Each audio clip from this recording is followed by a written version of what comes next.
Do you know someone who could spend hours fixing a car and never once feel bored? While everyone else just sees grease, broken parts, and endless work, that person sees something completely different. They see calm. They see focus. They see a place where finally everything makes sense. And even though from the outside it looks like nothing more than a hobby, psychology has a much deeper explanation for it. Because people who love working on cars usually aren't only fixing machines. A lot of the time, without even realizing it, they're quietly fixing something inside themselves too. And once you understand what's really going on in their mind, you start to see the garage in a whole new way. Because it isn't just a place where engines get repaired. For some people, it's where they find the one thing the rest of us have been chasing for years: peace of mind. Think about it for a second.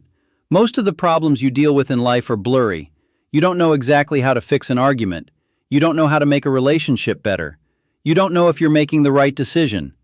You're surrounded by uncertainty, and your brain doesn't always handle that well. There's actually a psychological trait called the need for cognitive closure. It's the craving for clear, final answers. People who score high on it feel genuinely uncomfortable when something is left hanging, unresolved. And the hard truth is, life is full of situations that simply don't have a clear answer. But a broken-down car is different. An engine that won't start has a reason. An electrical fault has a cause. A faulty part can be found, and once you find it, you can fix it. For certain people, that's incredibly comforting. Because for a few hours, they stop wrestling with the chaos of the world and start dealing with problems they can actually solve. Problems that have an answer. Problems that depend on them. That's why so many people feel an almost instant sense of calm the moment they step into a garage. The rules are simple. Do something right, it works. Do something wrong, it doesn't. There's no hidden meaning, no mind games, no second guessing, just cause and effect. And honestly, that's surprisingly hard to find in modern life. But here's something even more interesting. Has it ever happened to you that you start doing something and suddenly lose all track of time? You glance at the clock, and 3 hours have gone by that felt like 30 minutes. That has a name. It's called the flow state. The psychologist Mihaly Csikszentmihalyi discovered that people slip into this state when they're doing a task that demands their full attention, but still stays within their abilities. Not too easy, but not impossible either. It's the exact sweet spot where the mind locks in completely. And fixing cars fits that perfectly. Diagnosing a fault, taking a part apart, chasing a problem until you finally find its source.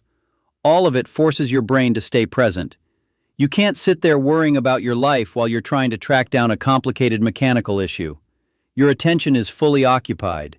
And when that happens, the mental noise fades, the worries shrink, the anxiety loses its grip, and for a while only one thing exists: the task right in front of you.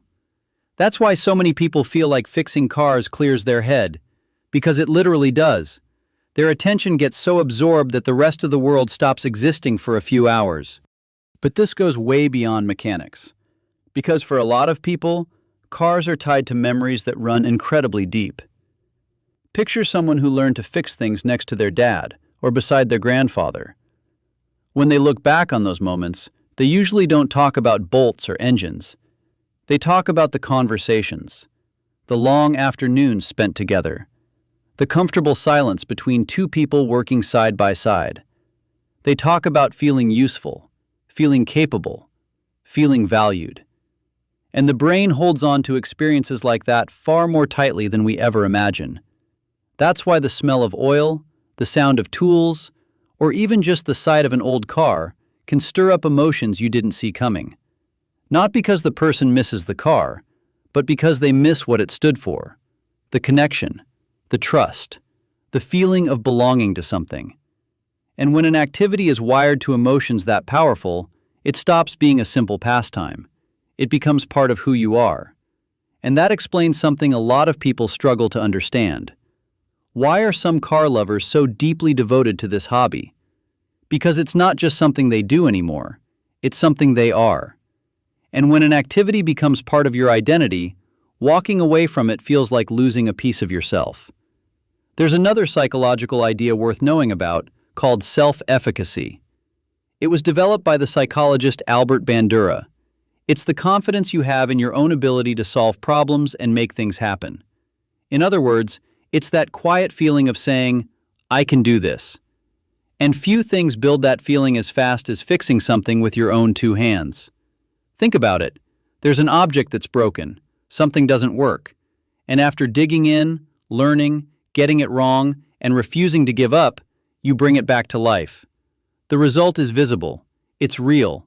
You can see it, you can hear it, you can touch it. The engine roars back to life, and your brain gets a very powerful message. I can fix things. Every successful repair strengthens that belief, and over time, that confidence starts spilling into other areas of your life. That's why so many people get such enormous satisfaction out of hands-on work like this. It's not just the car, it's what it quietly proves about them. There's also a reason some people would rather spend an entire afternoon in a garage than at a social gathering. And it's not necessarily about being antisocial. A lot of the time it comes down to how they recharge their mental energy. Some people get their energy from being around others. Other people get it from sinking into an activity they love. For that second group, the garage works almost like a recovery room for the mind. They walk in drained, overwhelmed, running on empty, and they walk out far calmer than they came in.